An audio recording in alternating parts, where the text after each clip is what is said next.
Unbelievable night at the wolf sanctuary. Confronting a wolf-human hybrid.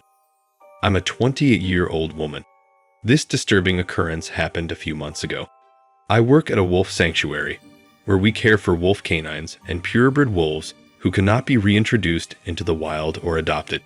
While the money is low, the experience is very fulfilling.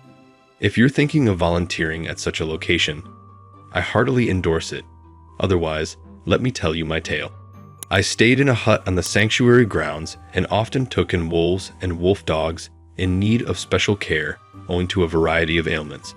I'd brought home Misha, a 1-year-old wolf pup with a paw infection that needed to be monitored around midnight on this particular night. Since I lived next to the enclosures, I could hear a low growl coming from one of the cages. The sound was quickly identified as a growl from one of our wolves.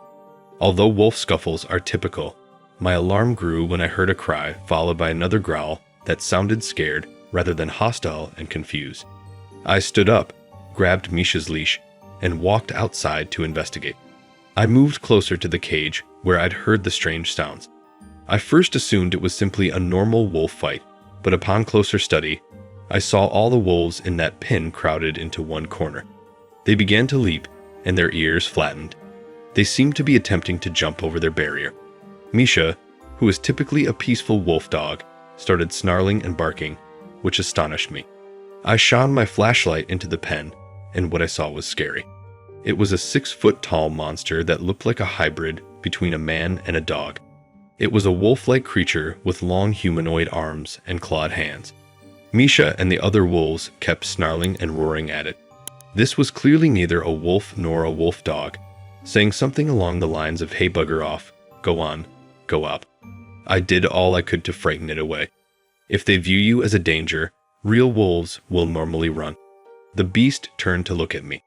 Despite the fact that its eyes were reflecting my illumination, it fell to all fours, ran over the 7-foot fence, and vanished into the forest. I didn't feel secure returning to my cabin, so I spent the remainder of the night with Misha and the other wolves.